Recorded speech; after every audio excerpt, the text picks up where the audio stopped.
Welcome to Golden Table Games with your host, Nathan and John.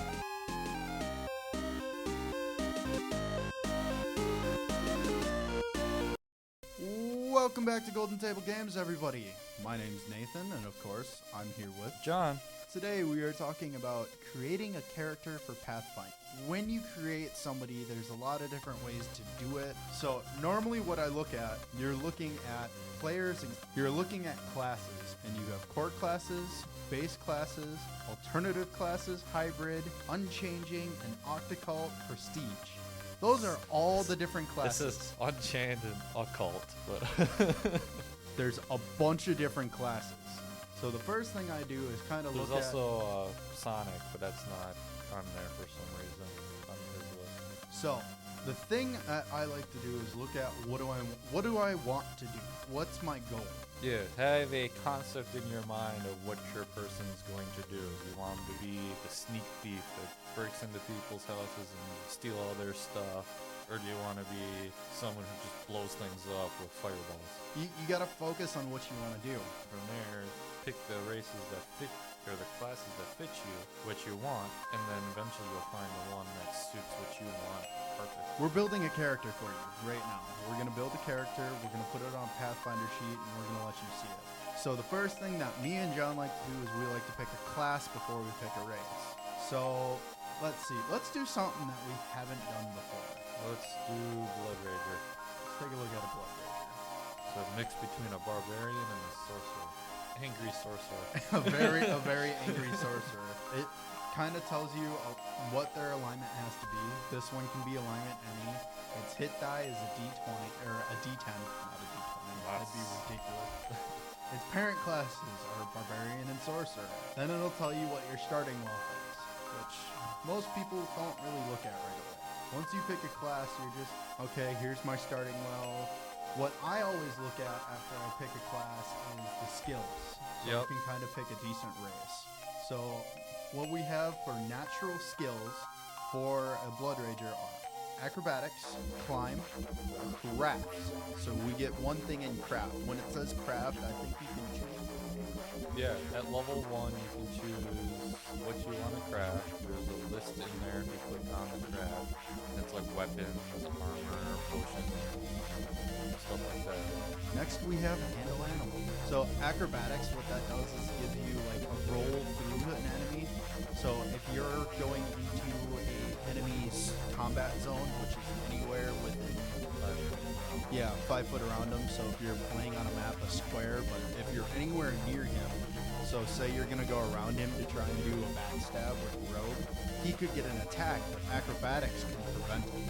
So if you roll a good acrobatics, you can get around it real fast. Climb is kind of self-explanatory. You can climb, and you can do it pretty well. Everyone is able to climb, but having the climb skill and points in that skill makes it easier for you to do it. Then you have craft, which allows you to craft things. So we're going to be a barbarian and a sorcerer, so we're probably going to craft maybe potions or weapons, just little things that help us along the way. And a lot of people don't even do it. It's a good way to make money, but some people prefer the fighting and the story behind it. Handle animal allows us to walk up to an animal and kind of be able to control it, be able to interact with it and hope it doesn't bite us or attack us or start a whole battle that you just don't want to start.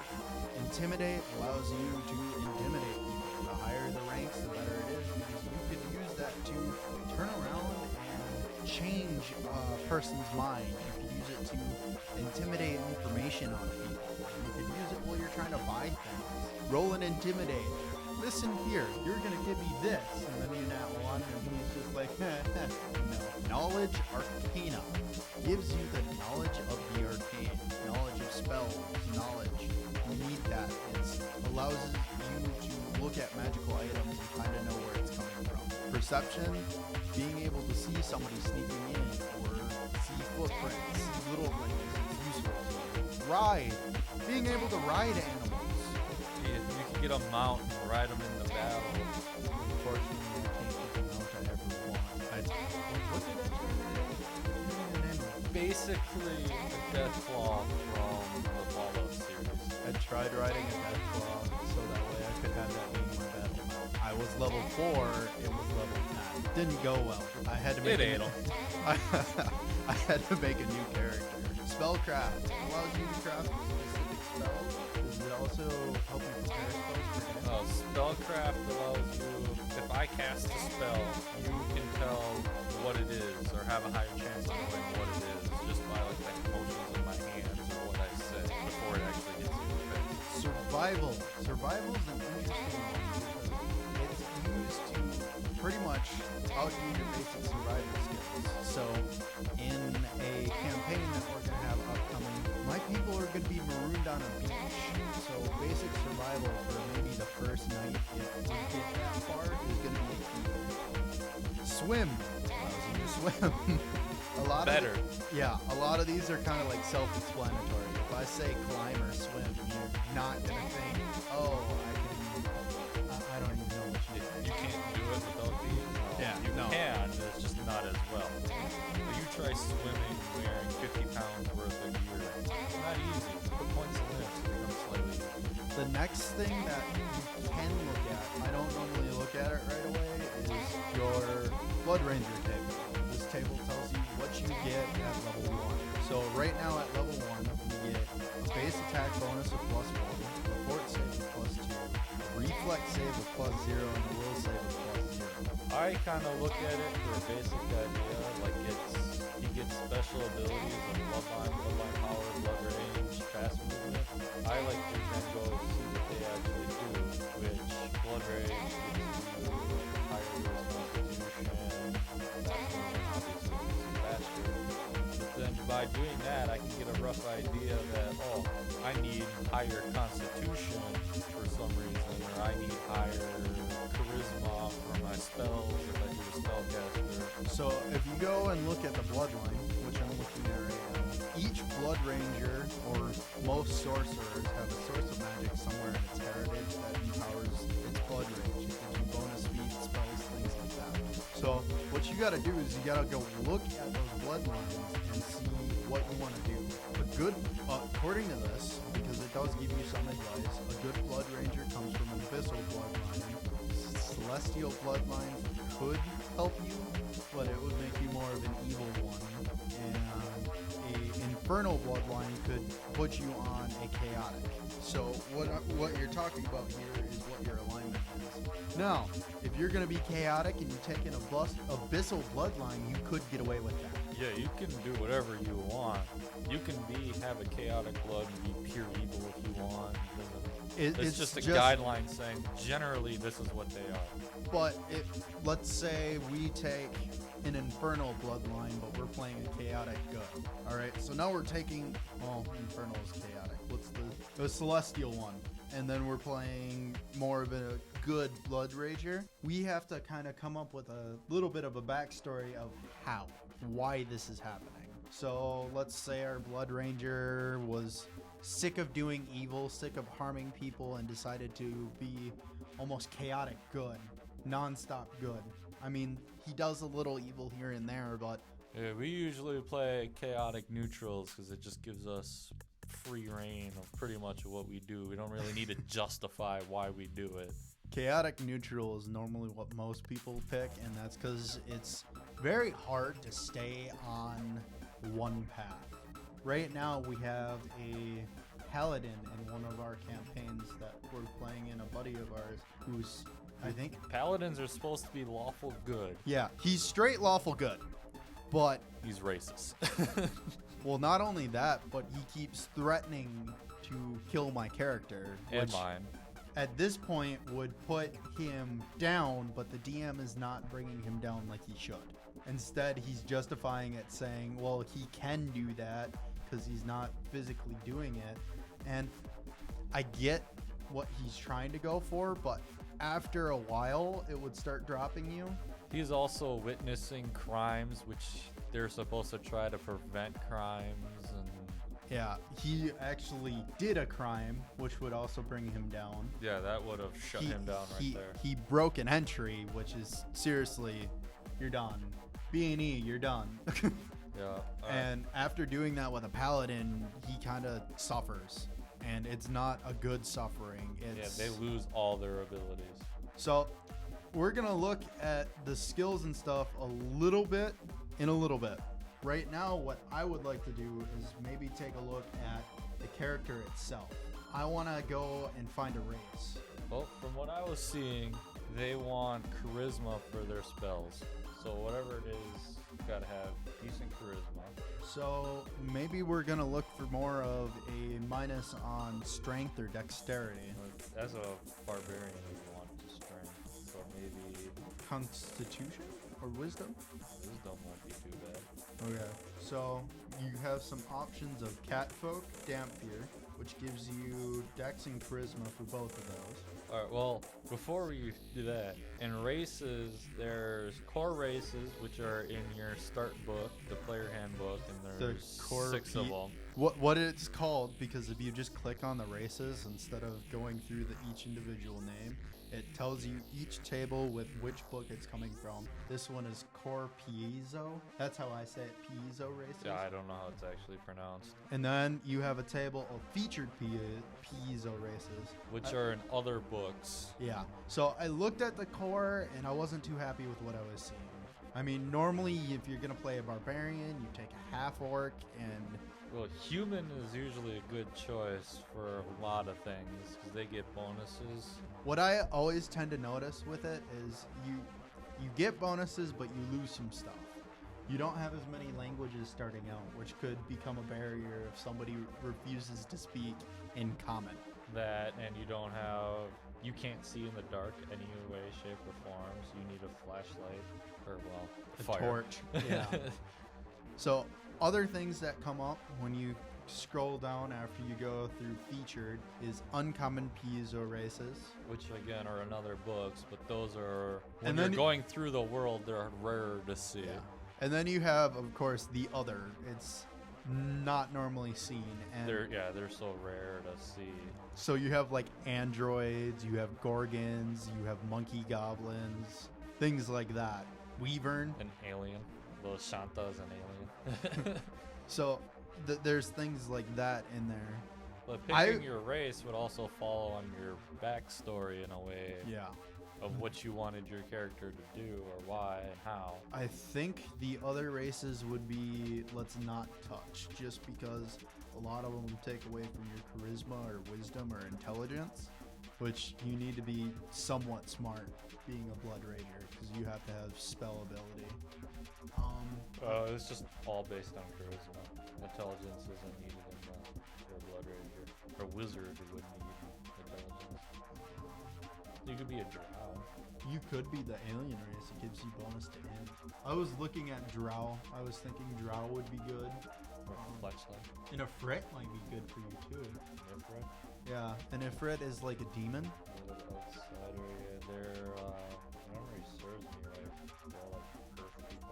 Oh, fire people. Yeah, no, they're fire people. It's demon from another realm pretty much if you think about it that way. But when you click on something, so I'm looking at Ifrit, it tells you their average adulthood is 60 years. It tells you Let's be Ifrit. Why not? huh? Let's just be the Ifrit. Yeah, I think an Ifrit would work pretty good with it because there's a little extra effects that you can get later on that would be good for you. Like, I played a Djinn in one campaign and you get 3 wish per day. So you're pretty much a demon genie that can give wishes. And you literally have wish. On top of that, I can communicate nonverbal in people's heads and convince them to go to my plane, which is fire. So you go to the plane, you burn alive. End game. That's the whole encounter, is me sending people to another plane or trying to. So that's something that you could do. Racial traits you get with it is you're an outsider native, so that's pretty big. You're a size medium, so that's like a normal human size. Yeah, that means you get no bonuses from that. Your language is pretty standard. You have a resistance to fire. You have an elemental affinity to fire, which is really nice. You can do lesser spell-like abilities, and you have dark vision to 60 feet, Yeah. which is nice. Dark vision means in the dark you can see up to 60 feet. Light vision, or what is it? Low light vision is you need to have a light, but it doesn't need to be very bright. As like a human, you put them in a dark room, they can't see. You put a candle in there, they can only see like 5 feet in front of them. You put a different race in there that has low light, they can see the whole room. You put a guy with dark vision, they can see the whole room and then some, if there's a doorway. So I'm taking a look at the standard racial traits. You get a +2 on Dex, a +2 on Charisma, and a -2 on Wisdom. That's really no big deal. That's pretty good though for Their base speed is 30 feet, so which you have is average for medium characters. For the first things that you speak are common and ignan, and if you have a high intelligence score, you can also take Aquarian, Aryan, Dwarven, Elven, Gnome, Halfling, and Tyranian? Tarian. Okay. That's Earth. Yeah. So the defensive racial traits is they have a resistance to fire and they have a resistance of 5. So if somebody's doing magic damage to you and they only do 5 damage, they do nothing to you. If it's fire based. Yes. So if he hits you with water, you're still taking normal damage. For their spell-like abilities, they can use Burning Hands once per day as a spell-like ability. They have Which is based on their charisma too. Yep. They have a fire infinity. Ifrit sorcerers with elemental fire bloodline treat their charisma score as 2 points higher for all sorcerer spells and class abilities. Ifrit spellcasters. So what we should do is take the fire elemental fire bloodline with our blood rager. Give them more bonuses. Yeah. So that'll up our guy just a little bit. It's like we said earlier, those bloodlines that it gave you are just generic, whatever. This is what they kind of pick, but you're free to do anything. Normally, once you look at your race, you can kind of figure out what you need to do. You can drop the energy resistance and give them a +4 initiative. You could. You could take the bronze flame, fire. I would take the fire infinity. I think that would be best for him. Well, that's, but you could drop the fire resistance so he gets an extra +4, which would allow him to get into the battle sooner. The one thing, so there's a thing that says favored class options. You don't have to follow this, but this is a suggestion. I'm kind of looking at that at Fritz. You have Alchemist, Bard, Cleric, Gunslinger, Inquisitor, Oracle Aid, Rogue, and Sorcerer. What we're playing is a very aggressive physical sorcerer, pretty much. A Blood Rager is a sorcerer plus a barbarian, so he's going to be big and powerful, but he's also going to have spells. You don't have to follow this favored. I mean, it helps, but this will get you more this way than... yeah, those will give... Favored will get you extra bonuses to those. So we're picking one that isn't on there. We don't get extra bonuses because that sorcerer doesn't give you... Yes, but it says you got to choose a bloodline of power from an elemental fire bloodline or the Ifrit bloodlines that a sorcerer can use. The sorcerer treats his class as a level, though it were 1d6 higher maximum. It's just 1/6. So you need 6 levels in there to equal another whole point. I never bother with favorite classes. If you do that, because we now have bloodlines we can choose. We can do the elemental fire bloodline or the Ifrit bloodline. Ifrit and Ifrit are 2 different things. They really are, and people need to remember that. So there are a couple race features. Words are hard today. Racial feats that you can get. Being an Ifrit opens up some race feats. Yeah, so like one is Blazing Aura. In order to get that, you have to have the prerequisite of Inner Flame and Scorch weapons. Character has to be a 13th level Ifrit. When you're using scorching weapons on your turn, as a free action, you may create an aura of heat that lasts 1 round. This aura deals 1d6 points of fire damage to any creature or being that is turn adjacent to you. So it's a good defensive thing, but we'd have to meet the level cap and everything else. Yeah, we shouldn't worry about feats yet. We should go to the ability scores. I'm just showing everything that you can do. All right, we're gonna do what he said though. We're gonna go take a look at ability scores. There's several different ways to do this, and it's up to your DM on what way he's gonna do. We decided we were going to do the point buy system. but you have dice rolls, and there's like 3 different variants to that. The most common one is you roll 4d6s and minus the lowest one, and that's your roll. The point buy system that we're going to be doing is you get a certain amount of points, and then you get the chart that says how many points used to get a certain score. So here's how I did it. If you look on the ability score, there's the point buy table right off to the side. I said the minimum you start with is 10 points. Now you can minus points to get more ability to buy points back out of a skill that you're going to use less. So since we're already minusing points out of wisdom, that might be something that we think about doing. And then I think I gave you epic. Yeah, we have epic. So you get 25 points to buy stuff with. Give. So each point gives you a specific amount. If you use 17 points, you have an ability score of 18.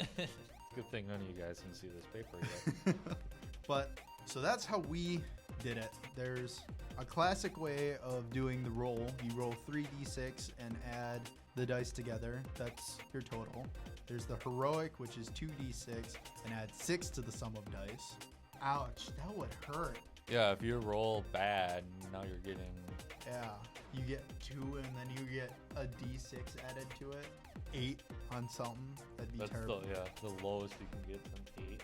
A dice pool. Each character has a pool of 24 d6 to assign to the stats.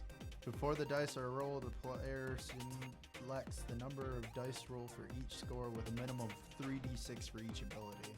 I think that's how I would do it. How much is that? There's 1, 2, 3, 4, 5, 6. 6 times 3 is 18, so you would have an extra 6? No, yeah.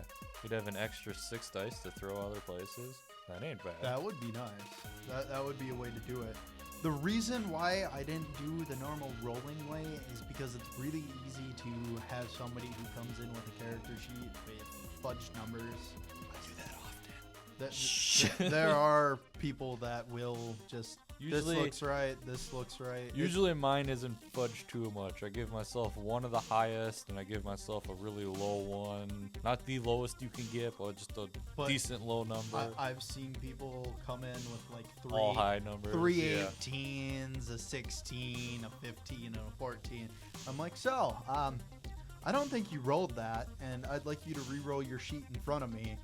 And as a GM or a GM, DM, they're interchangeable. But as that person, they look at you and go, why? I'm like, well, that's unbelievable that you rolled that well. I don't believe it, and I'm pretty much killing off this character right now. Alright, since we need strength, constitution, and charisma, and we get a bonus to dex already, let's give our strength a 17, which will next, at level 4, you can up it to 18, which will give it bonuses. So what we're doing right now is called the purchase system. And since I'm doing an epic fantasy campaign, what I'm trying to do is make sure these guys can do stuff at the level they're at and be able to effectively turn around and win any battle that I put them in or any situation. So this character might not be used in the campaign, but it might be something that I just steal and use it as an NPC or use it as somebody that they fight. So the 17 is a 13 points buy. So now I'm down to only having 12 points, which gets a little hard. So like Nathan said, I might subtract out of wisdom even more and say screw wisdom. Or even drop intelligence a little bit. Right now it's at 10, so we can drop it down to 8 and have another +2 onto my score. So I have 14 points to spend. And you're already losing some in wisdom. Ganging and dex and ganging and charisma, so those can start off at an alright You score. get a +2 on your dex and a +2 on your charisma, and you're getting a -2 on your wisdom. So maybe you take away from your wisdom and just go. So let's give my charisma 15, which will then put it at 17 overall. Because again, that's an important one. So now we're looking at 7 minus 12, 12 minus 7. Wow, my math is not good today. 5. What I'm looking at right now is your character class skills real quick while you're doing that. Most of your stuff is intelligence, dex, and strength based. You only have a couple things that are... Right, well, I never put in I rarely put in the climb unless if we're gonna know that we're gonna be someplace where climb will be decent. The only thing that you're using for wisdom is your perception and your survival. And if other players are decent at that, you don't really need it. Right. That you can't just use survival to live through a battle. It's not that useful to you. Perception, yeah. If we have a ranger in there, you're gonna have decent perception to begin with. Yeah. So right now, what for this one, assuming everybody else builds nicely, and like I said, we already pretty much have our characters set. If I were to throw this in, it would work. It'd be fine. Let's do all 5 points, the last remaining 5 points in Dex, which will give him a 16, the 14 plus the 2, which is now all my points as of right now. But I still want to raise my charisma or my constitution up a little bit instead of having it at a standard 10. So let's drop my intelligence down a point, giving it a 9, and my wisdom down another 2, giving me 3 points total to spend. So it goes up to a 13 constitution, which isn't too bad. Could be better. So my wisdom is extremely low. Looking at 6 wisdom. We should, okay. For those of you who are curious, because we didn't say, strength is how far you can throw a tomato, basically. Dexterity is how accurate you are at throwing that tomato. Constitution is how well you can take eating a rotten tomato. Intelligence is knowing what a tomato is. Wisdom is knowing that a tomato does not belong in a fruit salad. And charisma is your ability to sell that tomato. So basically, having low wisdom, my guy may wind up putting tomatoes in a fruit salad. What I'm trying to do also right now is find bloodlines. But I thought we were just going to take the fire. I was thinking that might be a extra. good one, but you know, it's always good to take a look. Yeah, especially because I don't really know what bloodlines do anyways for you.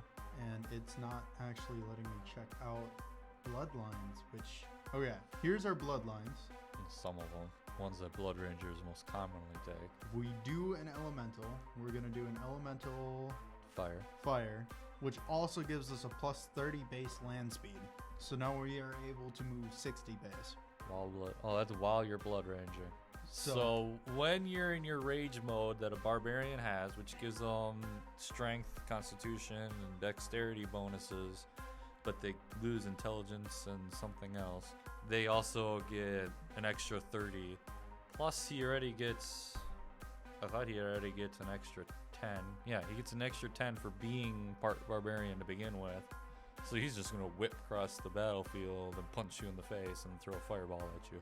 On top of that, not only can he just charge you, but if he decides to go elemental strikes, for 1 round your melee attacks deal 1d6 points of additional damage of your energy type. At 8th level, you can use this ability 5 times per day. So at 1st level, 1 time in a round, you can get an extra d6 of fire damage. You can just light yourself on fire and hit somebody. For 3 times a day. Yeah, so for 1 round, you hit an extra d6 3 times a day, which isn't bad. Okay, so that's elemental. The other one that I was talking about, I don't know if we can look at. Let's take a look at maybe an infernal. Ooh, what does that do? Hellfire is a CR3. So it deals half fire damage and half from unholy energy. Damage dealt by Hellfire is known as Hellfire damage. Evil aligned creatures and creatures with evil subtype take no damage from unholy energy, but good aligned beings, or those with a good subtype, take double the normal damage from it. The creature under the effects have protection from evil and are unaffected by this creature. So Hellfire gives you a lot. So at 1st level, you get Hellfire Strike as a swift action, and you can infuse your attacks with Hellfire, and you gain a flaming special ability for 1 round.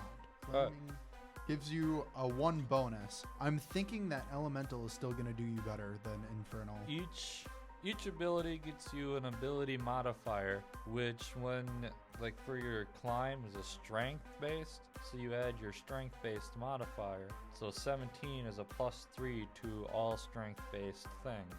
So what I'm thinking for you, Unless Black Blood is insanely good, we're going to stick with Elemental. So, Black Blood makes you do frost damage, but that also kills your Refret. So, Yeah, that doesn't sound like a good idea. Let's not kill ourselves off. Refrets are on the fire plane, so if you use something that does frost in a fire demon, that doesn't mix. The old saying, fire and ice doesn't mix, that's what that is. So why don't we just stick with our elemental? Because bonus feats that you can get with it is cleave, dodge, greater fortitude, improved initiative, lightning reflex, power attack, weapon focus. Bonus spells that you can get are burning hand, scorching ray, protection from energy, elemental body. Those things you'll get a little bit higher.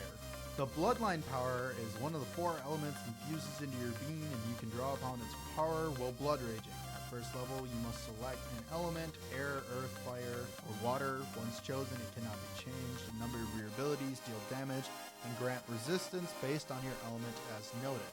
So with the fire, we're now moving 60, which is nice. Being able to move faster is better. And it's an energy type fire, so that's good for us. With our bloodline ability, at first level, all you get is elemental strike, which with your melee attacks, 1d6 bonus. So we might want to make him a up close and personal spellcaster. We can do that. But I also still want to drop his fire resistance and give him the +4 to initiative. Your character, do what you want. I'm just saying what we get with this. So we have our elemental bloodlines. We're going good with this. This way you can cast the fireball first and then charge in right behind the fireball. And at first level, we don't get any spells per day. No, which is fine. We actually don't get spells till level 4. This just means they don't learn, their blood doesn't come to their sooner. So, pretty much, he's gonna think he's a barbarian until level 4. That's just like, oh yeah, but when I'm in barbarian mode, I have the power of fire for whatever reason. Means nothing. It works. You have your... Okay. Your starting wealth is 3d6 plus 10 gold. Yeah, and we're gonna go into skill ranks per level, so that way we can get your skills down. Right. He It's gets 4 plus your E modifier. which I dropped. So, yeah, I dropped by 1 point. So I'm taking a -1 to that. So I only get 3 to put anywhere on this ship. So let's give him, this spell, which he gets a +3 anyways because it's a skill. So that kind of evens up a little bit. Maybe I would say Acrobatic. or acrobatics, and Maybe intimidate. I'd take intimidate on a barbarian. But I have my 3. Because you gotta remember, until 4th level, he's pretty much a barbarian with minor spell abilities. Right, you gotta scare him or beat him. Yeah, because you can use intimidate to beat people. So, say you have a big bad boss that just killed off half of your team and you're the only one left. If you use intimidate, that boss doesn't get a bonus roll. He just gets his normal intimidate roll, and if you're higher than him, you win the day. Yeah, you can scare him off and then end the competition, end the battle. The encounter. There The you go. encounter. Yeah. Oh, I was getting there. so it's really simple. It kind of tells you what to do. At 2nd level, you get uncanny dodge, allows you to get a bonus to your dodge, and even if it's a blind strike, I think you do get to do a dodge roll. Level 3, blood sanctuary, but we're playing this as a level 1 character. Actually, no, I think I gotta have you adjust everything right now too. 'Cause I started everybody at level 3, correct? Yes, I did. So we built a level 1 blood ranger. Now we're gonna go ahead and, because I was a nice DM and decided I want people to be able to get through this encounter, and I said everybody starts at level 3. Alright, so level 3 gets you an extra feat, so we need to figure out 2 feats.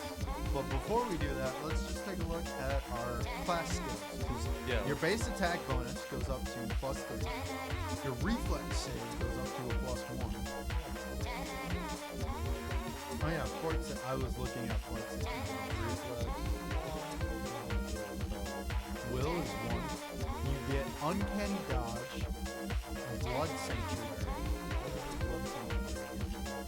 At 3rd level, through the power of his blood, a Blood Ranger can stand confidently amidst the effects of spells casted by himself or his allies and gains a +2 bonus on saving throws against spells that he or an ally casts. Oh, so if you're within the target zone of someone else's spell or yours, like an area effect, you get a higher chance of withstanding and not dying. If you want to. And you still don't get your spells. But now I get an extra 6 more points to add on to this. So let's add another 2. We like to keep it simple. You're free to spread them however you want. I and me and Nathan both prefer we're going to pick our skills at level 1 and go from there. Because normally, most times, we're using those skills so often anyways, it's easier just to keep upping them and make them as ridiculous as we can. Now in that campaign that we got with our buddy, my fighter has 2 points in the dance and perform dance, and then the rest are spread. So one of his skills or 2 of his skills are lower than the rest. But I needed that for one of my feats. And then mine is a hand-to-hand fighter. Everything is based on his claw attacks because he's a cat folk. So everything makes me have to do a lot of extra works just to get things working and things going into place. So you get 2 extra feats. I like the feats list right now. I don't know what you're looking at to do with the feats. So, well, let's go if it's a skew material. we're operating on 2 different computers. Slightly, Yeah. or different stuff entirely. You could do amplify rage. I think that means, someone else has to have it. Yeah. And Teamwork also, feats are, there's a couple of different feats again. Your general feats, combat feats, critical feats, teamwork feats, and the rest are kind of ignore them kind of things. They're important, but not for us in any way, shape, or form, because like Grit and Banshee, they're for spells, or gunslingers. also, a lot of these feats have certain prerequisites. So, like that rage feat, you have to be a Well, half orc or an orc. And all teamwork feats have to have someone else with that feat. So, let me go back to. You keep doing what you're doing. Go look at his special racial ones that you got. I'm gonna go look at metadata to see if there's anything. Your general feats will boost your skills. Your combat feats obviously boost your combat. That blazing aura might be nice, but you need inner flame And I need to be scorch level weapons. 13. So that's a way down the line kind of thing. The searching for feats is the longest process. Yeah. Combat expertise, improved, Faint. and you have to be an Ifrit. All of them are going to be there. Looking at their ratio. Yeah, you get your benefits is you get gain a +2 bonus on feint checks made while wielding a weapon that deals fire damage. Anytime you successfully feint a creature while using such weapon may deal its fire damage to an enemy. So it gives you kind of bonus that way. Elemental Jaunt. Ooh, we can do flaring spell. That's character level 7. That's not going to do you any. I think some of these meta magics are going to be. Ooh, Scorching Weapon. Gain a +2 bonus on saving throws against fire attacks and spells with Fire Deceptor or Light Deceptor. As a swift action, you can make up to 2 held manufactured metallic weapons become red hot for 1 round, dealing 1 additional point of fire damage with successful hit. This does not stack with other effects that add fire damage to weapons, such as flaming weapons as a special ability. This is one that you could take, but then you would also need a 2-weapon fighting skill in order to successfully be able to do any decent damage. That's what I see. I don't want to do that with him. He's going to be a single weapon. He's not even going to have a shield either, just 1 weapon. That was my thought, because it's not going to work that way. So we're going gonna head back into the feats. And I didn't like any of all the meta magic boosts. I'm gonna look at some of the combat ones, see if I can't find anything in combat that would be nice for you. Because when you click on a specific thing, it gives you a list of your prerequisites.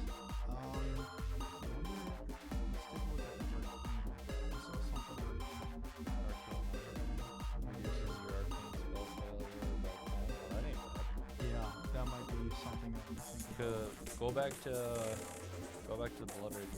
This is why you also use two computers. It's easier to kind of bounce back and forth with what's going on. Blood Rage is a proficient. Light, medium. Okay, so I can get this and drop the spell failure, which isn't bad, because that will give me better armor. So we're gonna do that. One of those is gonna be arcane. That's one thing that we can do. The racial stuff really isn't that good for him right now. I don't think you have ability to cast arcane spells, do you? Which means I might not actually be able to take this here. So it looks like he's level 3 caster level. I don't know if he technically has a caster level. No, he doesn't. He can't cast anything level 3. You would also need to take armor proficiency first. That might be something that's good. What's your int sitting at? Finding something is the worst. You're not using shield.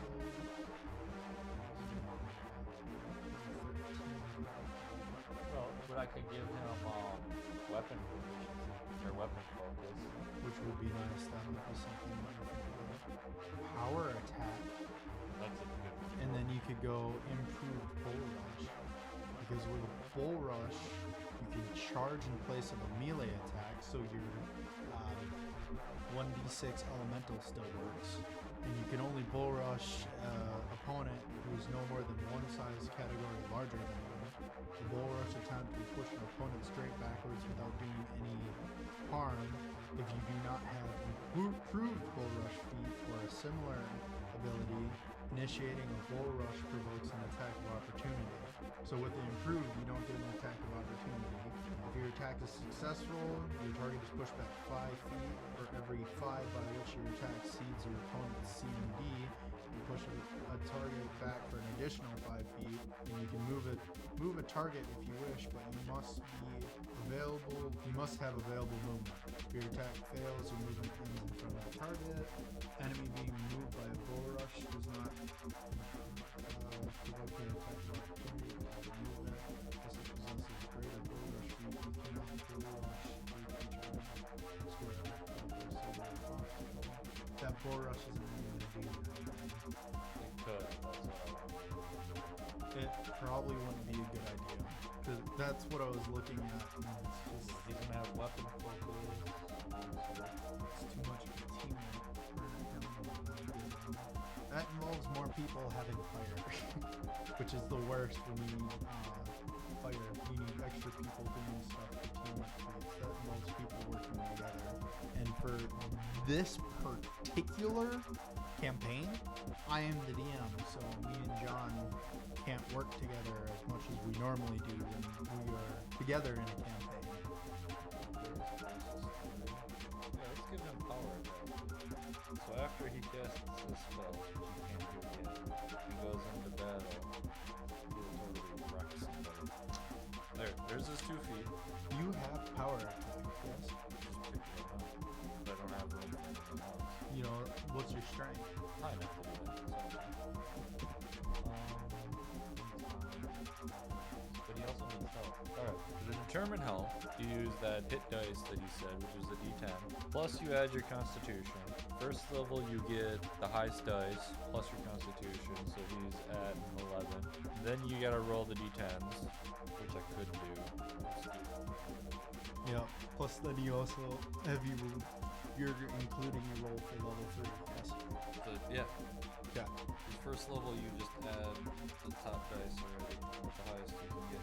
Yeah, so that's the big thing is setting up a character takes a little bit, and it takes a little bit of breeding unless you've played it before.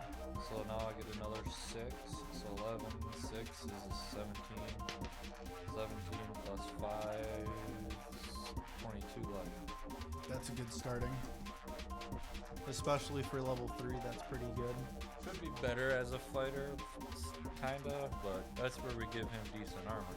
He's not really a fighter. He's a barbarian. Let's look at AC. Let's start looking at that stuff. Well, that's where the armor comes in. I have part of it down. Okay. Well, then let's 3d6 plus 10. Where do 5? 3d6. Or it's 3d6 times 5. I'm gonna be Times 10, and I usually just go with the average. But what I'm going to do, which is going to be really nice, is say you roll perfect. Okay. So he's getting, right now, because I let him roll a perfect for his starting well, at 3d6 times 10, he's getting 180 gold to play with, which is very nice for a nice starting well. So now we're going to look at gear. Gear is important. So, Alright, he's proficient with medium armor, so I'm thinking I'm going to give him medium. I'll pull up a weapons list then. Let's give him something with low arcane failure. Let's see, he can use martial weapons, correct? I'd have to look into it. I don't know, do that. That's in his races for what he can use. Yeah, I want to stick to 20, so let's give him hide. Yeah, he's going to have hide armor, Weapons. which is a plus 4 AC. Is that not in weapons, what he can use? Or No. in races? No, that's in Blood Rager. Oh. Occasionally they have special racial weapons, but he doesn't have a racial weapon. I messed up. Extra clicking. More extra clicking. Okay, armor has Simple and martial with light or medium and shields. So we're looking at simple and martial weapons. Go ahead. go into longsword. I want. Okay, what I was gonna say is, armor has your AC bonus. It has the maximum dex bonus, so it just gets added to your AC. So hide has a plus 4 to your AC, and it allows 4 of my dex bonus, which I only have 3, so I'm good. It has an armor check penalty, so if I try to use dexterity and strength based skills, I take a penalty. Mine's at a -3, which my skills, I lose 3 onto my acrobats. Big deal. That's gonna eventually be up high enough anyways where that 3 won't matter. It has an arcane spell failure chance, which mine's at 20%, so you roll the D100, find out if you are above the 20 or not. If you're above the 20, you actually cast your spell. Eventually I'll be taking the arcane armor, so that'll be dropping down to a 10. And then it controls your speed. Like the heavier armor, you can only move slower. My speed at 30 drops to a 20, but because the barbarian or the blood rager gets a plus 10 to it anyways, he just stays at 30, which is pretty good. Are you sure you don't want to go into some two-handed weapons? I'd want to be able to cast spells easier. Okay, so one-handed weapons. The longsword. Yeah. Or there is another option. What I like to do is look at what's going to give me the most damage right away. That's something I like to do. You can use the Skizor, which is 1d6 or 1d10 versus the 1d8 you're going to get off a longsword. What's a Skizor? I have no idea. The Skizor grants a 1 AC shield, but if you attack with the blade, you lose the AC. Okay, the Skizor is a hardened tube that fits your forearm, ending in a semicircular blade used for devastating blade punch attacks. Okay. So a Skizor is more of a punching weapon. And you take a -1 penalty on attack rolls, which if I have the focus on it, that will cancel out. While wearing a Skizor, you cannot use that hand for anything else. So no, I can't do that. I'm pretty sure I need to use the hands for magic. And if that's permanently affixed to your arm, that doesn't help me. So I need the longsword. Okay. Or any of the other one hands, but longswords are cooler. Well, I was just, like I said, what I like to do is look to see what does the most damage. And that Skizor might be something that I think about for my my character, as getting a Skizor. You don't want that on your catfolk out, or teamwork catfolk. You don't want that. They'll cancel that or your claws out. Really? Yeah, you can't use that hand for your claws. This says you can't use it for anything else. Okay, so longsword is... And eventually your claws are going to deal so much damage that you won't even think about another weapon. So pretty much everybody knows what a longsword looks like. Everybody's seen some form of longsword. Okay, so now he has his armor. And so when you're looking at stuff, you gotta purchase it. It tells you what the cost is, and that comes out of your starting. So what did you pay for your armor? 15. You're paying 15 for your single longsword. So I'm now at 150. Yeah, minus 30. Longsword's a D8. With a crit ratio of 19 to 20 at times 2. That means if you roll a 19 or a 20 and it does effective damage, you get a roll again to try and confirm the crit. And it'll do times 2 damage if you can confirm it. It weighs 4 pounds. That's important, but I'm not gonna worry about it. There's no real special for it. Yeah, that means it doesn't get like trip or anything. I can't hook it onto someone's foot and watch them tumble down the stairs. Okay, so I want to build a character that revolves around that schizoid at some point in time. Just because that thing seems cool. alright, so Okay. here's his weapon. All filled out. Fine. The attack bonus 7 that I have written down is so I don't have to run around and do math. When you're attacking, the base attack bonus gets added to your attack roll, and your strength bonus gets added. Because I took a weapon focus on the longsword, it gets a +1, making it a 7 to my whatever my d20 is. I add 7 to that. The +3 on my damage is because my strength. You add your strength. Are we going to look at vehicles or goods and services?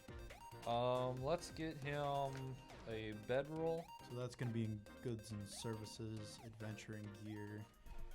A bedroll is going to cost you No, let's go. Let's keep it. Let's get him a tent. Tent will get you 10 GP and it weighs 20 pounds. So he has a tent that holds himself. And let's get him a cot. He's gonna live fancy.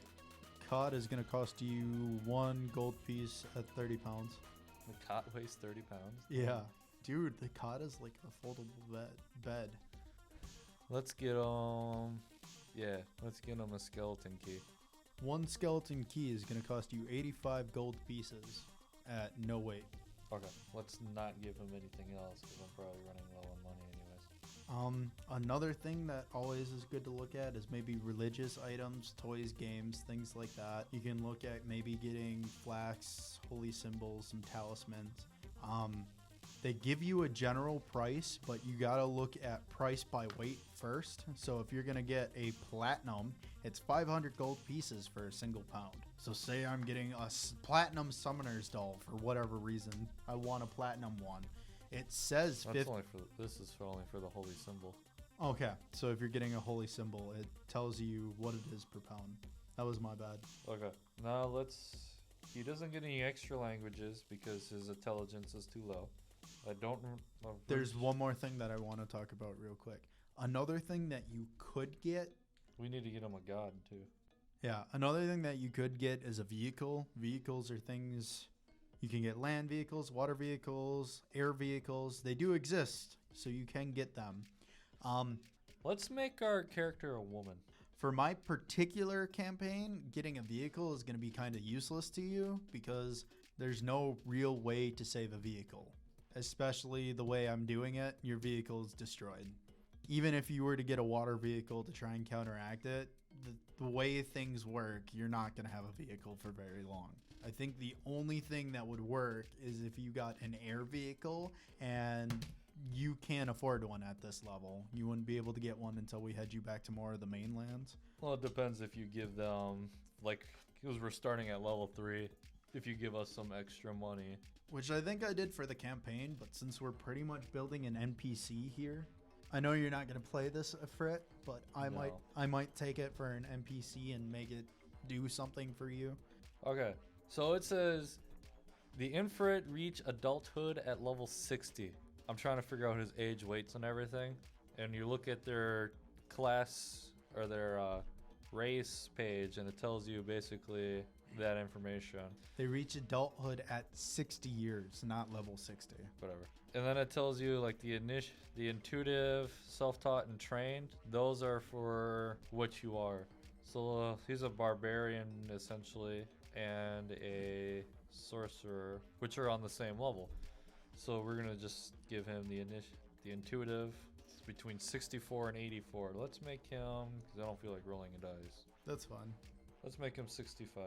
He's an old man. That works. Well, no, he just reached adulthood like 5 years ago. Well, compared to humans, he's an old man. He just became an adult. Now, we said I Did made him a you- female. Did you put your dark vision on? No, I don't have that yet. I'll get to that in a sec. Okay. Since she is a woman, her start height is at 5. And let's make her 5'2". That seems like a good height. And their weight starts off at 90. Yeah, she's a scrawny. Let's leave her at 90. She's scrawny, but she'll kick you right where you don't want to be kicked. And physical description says pointy ears, horns, flickering hair. Doesn't actually state like eye colors or anything like that. So we're just gonna leave those blank. All right, and we said she gets dark vision So, doesn't look like you really have a religion.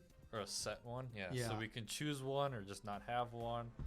There is something that you could do, and that's worship of a plane, and you could worship the fire plane, which would be useful to you. Yeah, just worship the whole plan. Yeah, that is something that you can do, and because it is an Ifrit, which literally a picture of them has this chick playing a lute with fire hair and horns. I mean, you know, it could be that simple as that's something that you do. I'm thinking chaotic neutral. I already have that. Yeah, because it says that they're independent, but they're also very imperious and demanding. So, you know, no, I don't need your help. And then they're just like, you, get me this right now. I'm hungry. We never actually went over roughly what those mean. Okay, so there are all sorts of tables and stuff that you can get. I'm going to see if I can't get one. Otherwise, I'll make one that shows all Basically the different what stuff. they are. Yeah. Yeah. So, starting off, good to bad, you have lawful good. You uphold every law. You're pretty much the babysitter of the group. Yeah, I'm trying to think of someone that would be. It's like a very good police officer. It's not like a dirty cop. It's a cop that upholds every rule, follows everything. It's a lawman, pretty much. Well, I was trying to think of like a character from a movie or something that would scream lawful good. Paul Captain Blart. America. That dude. Actually, yeah, yeah. Swearing. He's basically lawful good. I'm sure he's really not, but that's a good way to say it. When Tony Stark would be chaotic neutral, he just kind of does what he wants. He may help, he may not help. Well, you have lawful good, neutral good, which makes little to no sense, but you've, instead of being like completely neutral where you're, yeah, maybe I'm going to set this person on fire, maybe I'm not, you lean more towards the good side, so you're not going to do something. Neutral good would be, instead of being lawful or evil, you would be somewhere in the middle where you kind of float that line, but no, good and lawful, chaotic. Yeah. So you kind of float at the chaotic lawful line where you know what you're going to do, but you don't really, you follow your own kind of rules. You have a moral compass still, but it's not as strong as Captain America's. It's like Deadpool. If you were to put him as a character, it would almost be Deadpool towards From the the movie. end of his movie. Yeah, from the movie where he's running around trying to find the one guy because the one guy did him wrong. Ajax. Spoilers. Francis. So how he did it was wrong, but he was doing a good cause. Yes. Then you have your you have your lawful neutral, which is you follow the rules, but you're neither good nor bad. Then you have your neutral. Yeah, you're straight neutral. Which is, you kind of bounce around. You're good, but you do bad You stuff. don't really care about anything. Then you have your chaotic neutral, which allows you to be evil, but without being too evil. Think you're lost in the woods. A guy comes up to you and says, I can help you find the way. And he starts leading you, and then he takes off running and hides in a tree and then watches you the rest of the way. That would be chaotic neutral. You helped them, but you really didn't. How I always play mine is I push the story forward, but not too much. Yeah, that's usually how I play my characters too. Like, oh, we've been sitting in this bar for 10 minutes now, just talking to this NPC. Let's go. And I start walking out the bar. Hope other people follow, which Nathan usually does. Which then everybody else normally either follows us or goes wherever they're gonna go next. We don't play the smartest characters in the world. We'll face people that we should not be fighting. I tried to ride a death claw. Yeah, I was playing someone else's character at that moment, so I didn't go in there, but I thought about it. If it was my character, I would have been in there too. But okay, so there's things like that. Then you hit your evils. You have your Those are interesting. you have your lawful evil, which Follow a moral compass, but usually for evil deeds. Like they have their own. personal gain. It's all for personal gain. He's like your Lex Luthor. Yeah. If you do something, you're doing it for yourself, but you're making it look like you're not doing it for yourself. Yep. Then you have your neutral evils, which it's kind of like a neutral good. Think of them as your more evil people. Like obviously, chaotic evil is gonna be the evilest, but your neutral evil are just kind of It's not quite your Joker. It's close. like Riddler. Yeah, it's more like Riddler. He's evil, but doesn't really do anything. And then you have your chaotic evils, which is your Joker. You Which will set children on fire, just to set children on fire. Yeah, you have your I'm doing this because I'm doing it. So like I played a Djinn and I had to be chaotic evil. I could not be any other alignment decently. So I got bound to a character because I was summoned into the realm, and the character was neutral good. Do you understand what I had to deal with? I'm bound to a neutral good and I'm chaotic evil. So at one point in time, we're in this town and I'm like, I just want to set everything on fire. And she's like, well, you shouldn't really do that, but if you're keeping people warm, you could do that. So I smiled and I used one of my abilities and immediately set the entire town on fire with the excuse of, I'm just keeping everybody warm. You looked a little chilly. That's like 180 degrees outside, but you guys looked cold. You can have a lot of fun with that. Like I said, I was a Djinn, so I was like a demon genie. We were in an encounter, all right? And I have 3 wish per day, so I can grant you 3 wishes. And there was a dude in a bubble of water, and he was surviving. Held his breath. He used his swim ability to survive. The person who I was bound to looks at me and goes, make him more dead. No specifics, nothing. So I used my wish. They gave me a random spell because of the wish, because it wasn't specific, and I got uncontrollable laughter. So they're laughing uncontrollably, they can't stop it, and they're underwater. I literally drowned somebody to finish an encounter. So that's you can have a lot of fun with your characters, but you also you don't want to overplay them because you want to be able to continue a story. That's the hard thing, is being able to still continue the story. Well, some people prefer the story, some people prefer fighting, some people prefer just character building. So me and John kind of bounce between character building and story. Like I played one character who thought of himself as a god, lost his faith in himself, and then regained it when the DM decided to hand him his Bible, or his version of the Bible. And he's sitting there looking at it, and he's like, when did I write this? Like, I have no time. And then because I was in that campaign too, I was playing a snake rogue, and I didn't have a god quite yet. And I was following Juan because me and him were close, and I was watching him go through his god complex and everything else. And finally, Lithus is just like, you know what? I'm gonna worship Juan. And then later on in that campaign, there was a bunch of followers of Juan. So Lithus was just like, I was doing it before it was cool the whole time. He was so sick of it. Because, I'm playing a rogue that's just a thief, straight up. I see it, it's mine, I want it. I was a ninja fighter, so one second you see me, and the next you don't, and then there's a sword in your stomach. Anytime I play a campaign with John, or with people that are cool with it, Juan is normally our god. Normally. Maybe for this Ifrit I wouldn't do it, just because... I wasn't going to. Just because Juan is about proving himself and goats. And I feel that Ifrit would set goats on fire. Well, and Danny added he's the god of monsters. Like, he gave him... The monsters are given more of a role model guide, and I liked it. So now he's got monsters on there too. his reasonings and backstory for him I really like, so I allowed it. His backstory coincided with mine, so it didn't clash, so it works. And that's the big thing, is your characters do become pretty much gods. And like I said, we're building this character right now, and I'm probably going to use him as an NPC at some time.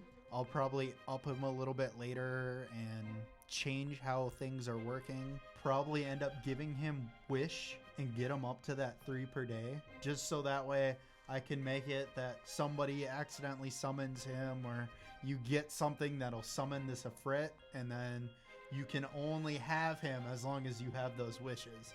Maybe. Something like that. Having these characters and having extra sheets and having these guys all built out allows me to bring these characters in and out of existence as NPCs when I want. It's a bloodline feat. So I think that's pretty much it. We have this character created. Yes? Anything we missed? Everything I'm doing, I'll just take a picture of. It's not worth anything mentioning. So Because all I'm doing is adding in the special abilities from his race and his class that I didn't write down earlier, that you said, so. yeah. So, like I said, you can have a lot of fun with this. I like playing D&D and Pathfinder because there are moments that you just don't expect to happen. My first experience of playing, still by far my favorite story. We were running in a dungeon and we came across the door. We haven't found the key to this door. We weren't supposed to cross through the door yet until we found the key, because the DM hasn't created past that door yet. We all said, screw that. We're going through this door. We don't want to play on this level anymore. So we sat there attacking this door. I was playing a rogue, and my damage was not higher than the door's damage resistance, so I just kind of stood there. I couldn't pick it. My lockpick wasn't high enough either. So they're all destroying the door. We cross through, but once we destroy it, I tell the DM I want to trip down the stairs. Like, not walk, no, straight trip. So he let me. I rolled for damage, and I took a decent amount of damage and almost killed my guy falling down these stairs. Once we got down to the bottom, we get attacked by a velociraptor. Our main fighter ran into to go get him, and he fell down a hole. Yet another area he hasn't got to yet. So then he's like, you're done. Just sit back and let them do their thing. They'll come find you later. Maybe tomorrow, whatever. And he's like, no. I start climbing up the hole. So then me and the other guys are fighting this velociraptor, and we're not doing very good. We're barely surviving. The time that he gets up to the top of the hole, the velociraptor jumps on to attack me, overjumps me, and the fighter gets up on the hole. The velociraptor's overjumped me and starting to go towards him. He grabs him out of midair and just chucks him down the hole. Like, no one expects that to happen. Like, that's my favorite story so far. So, well, either the Lithus cannon or just the amount of stuff I stole. Because I've ran Lithus a couple times. I brought him into Pathfinder, and I found a way to make my rogue ridiculous. Like, I can pick something up, and as long as it's in my hand, I can use my sneak skill. Or no, it's not sneak, sleight of hand. I can use my sleight of hand and make that item disappear as long as it's in my hand. So I took this skill and I'm sitting at a sword shop, and this dude pulled out like this high-end, I think it was worth 20 million GP gem sword. Like, it was the top of the top line sword. And I asked him if I could hold it and swing it around, and the shop owner let me. All of a sudden I'm rolling and the DM's going, there's no way you can steal it. I'm like, I'm rolling my sleight of hand. And he's like, but it's in your hand. I'm like, I explained the feat. I showed him what happened. As soon as I did it, I rolled a 20. Sword's gone. DM is freaking out because he doesn't want us to have this item, because it's not even like a masterwork. It's above masterwork. It's a legendary item. You're not supposed to have this. And we're level 2. So now I have this legendary item sitting in my backpack, and I didn't even use it. The fighter wanted it, so I went to steal it for the fighter, and then I realized what his alignment was. So if I went to try giving it to him, he would force me to give it back. How I ended up getting rid of it was the part that I liked the best. We just killed this enemy, and I was so sick of fighting these things because that sword could have killed him like this. I couldn't do anything to stop it. We just killed this enemy. So what I did was I got there first because my movement was enough. I made everybody roll a perception, and nobody noticed me hide the sword on the body. Then I called the fighter over. I'm like, there's something you gotta see. I had him look at the sword, and he's like, isn't this the store from the other town? And we were looking for the shopkeeper. I'm like, he must have came through here and dropped it here. I'm bluffing, and I'm making all my checks and everything else. Picks up the sword. We didn't lose a fight since. Like, we just destroyed the campaign after picking it up. Yeah. But that was my only option to get rid of it. It was dead weight to me. I could use it, but I wouldn't have been able to use it proficiently. And the fighter was lawful good, so I would have gotten, as soon as I pulled it out, he would have been like, you're not supposed to have that. I'm telling. Babysitters, lawful good or babysitters, that's what you got to think of. You can play them. They're really hard to play as not a babysitter. So yeah, they're babysitters. But they are good. They have their things. Every alignment has something good about it. Me and John play a lot of rogue characters, a lot of people that act like rogues, a lot of people that are just indifferent to what's going on but try and move the story. So us playing a chaotic neutral makes sense for us. Whereas I tried being a lawful good one time. I won't even try it. I tried being a lawful... Unless if I intended on losing all that and like his fall from good. I tried being a lawful good battle cleric, and all of a sudden I start seeing some options that I wanted to do but couldn't in the form of necromancy, which is straight chaotic evil spells. So I watched my character fall straight from good into that chaotic stage, and then he hit chaotic neutral and just could not get out of it, and I lost everything. He was absolutely useless. Even his attacks were useless. It was a lot of fun playing that character, but I'll never touch him again. I don't mind playing healers, but if I'm gonna play healer, I think I would go a healer monk so I can punch you back to life. And even then, that would be probably chaotic neutral for me. But I think that's it. I don't think we have anything else to talk about. That was Golden Table Games with your hosts, Nathan and John. We hope you come back next week and listen in for more. Peace.